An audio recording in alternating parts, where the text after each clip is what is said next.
Friends, अगर आप पहली बार शेयर बाज़ार में इन्वेस्ट करने का सोच रहे हैं तो आपको म्यूचुअल फंड्स में पैसा लगाना चाहिए, क्योंकि म्यूचुअल फंड्स का मैनेजर इन्वेस्टमेंट की बारीकियों को समझता है।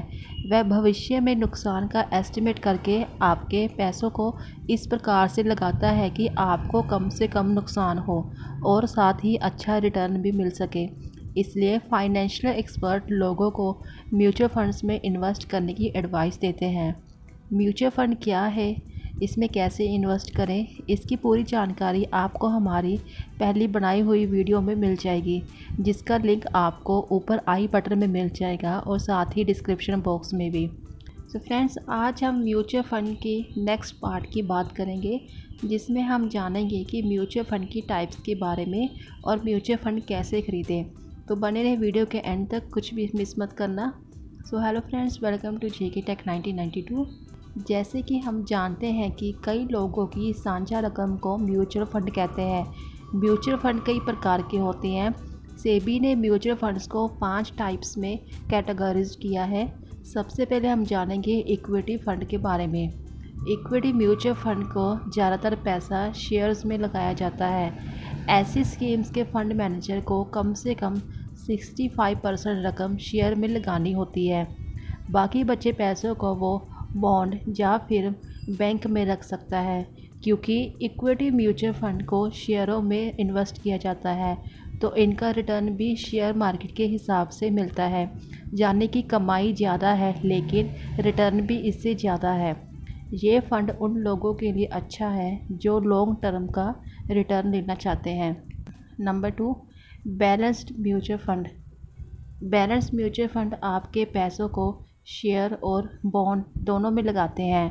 बॉन्ड सिक्योर होते हैं लेकिन उसमें रिटर्न कम मिलता है, इसलिए इन दोनों में पैसे लगातार यह म्यूचुअल फ़ंड सेफ्टी के साथ साथ अच्छा रिटर्न देने की कोशिश भी करता है। ये फ़ंड मार्केट के अच्छे समय में इक्विटी फ़ंड की तरह बहुत हाई रिटर्न नहीं देते और ना ही मार्केट के बुरे समय में आपको बहुत ख़राब रिटर्न देते हैं। Number 3, debt fund. इस प्रकार के म्यूचुअल फ़ंड की रकम को बॉन्ड्स और कॉर्पोरेट फिक्स्ड डिपॉजिट में इन्वेस्ट किया जाता है।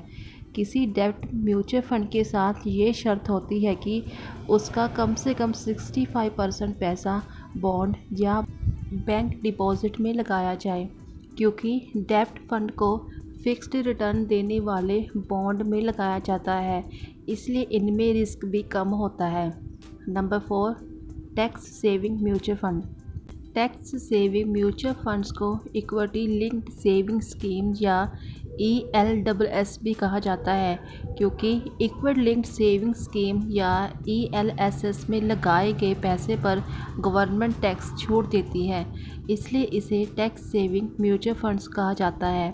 इसमें इन्वेस्ट किया गया पैसा 3 साल के लिए लॉक्ड हो जाता है, यानी कि आप इसमें लगाया गया पैसा 3 साल के पहले नहीं निकाल सकते। ELSS का पैसा शेयरों में लगाया जाता है। ये आपको अच्छा खासा रिटर्न भी दे सकते हैं, लेकिन ये फ़ंड रिस्की भी होते हैं। Number 5, index fund. Index fund भी बाकी इक्विटी फ़ंड की तरह शेयरों में पैसा इन्वेस्ट करते हैं, लेकिन ये इक्विटी फ़ंड से अलग होता है।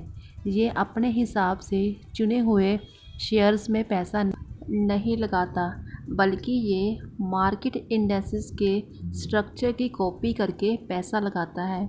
ये फ़ंड कुछ अच्छा रिटर्न नहीं देते। Number 6, exchange traded fund. Exchange traded fund को ETF भी कहते हैं। ये इंडेक्स फ़ंड होते हैं, लेकिन इन इंडेक्स फ़ंड्स को स्टॉक एक्सचेंज में सीधे खरीदा या बेचा जा सकता है।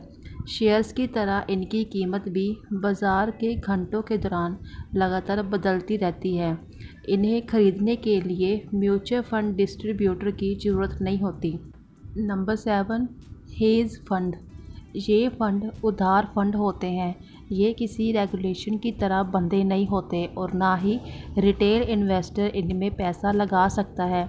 इसमें इन्वेस्टर आसानी से अपना पैसा नहीं निकाल सकता। इन्वेस्टर्स को कम से कम 1 साल के लिए पैसा लगाए रखना पड़ता है। म्यूचुअल फ़ंड कैसे खरीदें? इसके लिए आप मोबाइल ऐप, एजेंट के थ्रू या फिर एसेट मैनेजमेंट कंपनी की वेबसाइट पर जाकर म्यूचुअल फंड में इन्वेस्ट कर सकते हैं। आजकल कई ऐसे प्लेटफॉर्म्स लॉन्च हो चुके हैं जिनके थ्रू भी आप एक जगह से भी कई म्यूचुअल फंड्स को खरीद सकते हैं और साथ ही आप म्यूचुअल फंड स्कीम्स की ग्रोथ, रिटर्न और ट्रैकिंग भी आसानी से कर सकते हैं। रिसर्च टीम रखता है पैसा इन्वेस्ट करने के लिए लॉन्ग टर्म के दौरान उसकी एवरेज परफॉर्मेंस को भी देखें और साल दर साल अलग अलग परफॉर्मेंस को भी देखें। अगर आपको ये दोनों तरीके से बढ़िया लग रहा हो तभी आप उसमें पैसा इन्वेस्ट करें। फ्रेंड्स, एक बात का ख़ास ख्याल रखें कि अगर आप इन्वेस्ट करना चाहते हैं तो किसी प्रोफेशनल फ़ंड हाउस के थ्रू ही म्यूचुअल फ़ंड में पैसा लगाएं, क्योंकि एक अच्छा और प्रोफेशनल फ़ंड हाउस के पास अपनी एक अच्छी रिसर्च टीम रखता है जो अच्छे शेयरों के चूज़ करती है।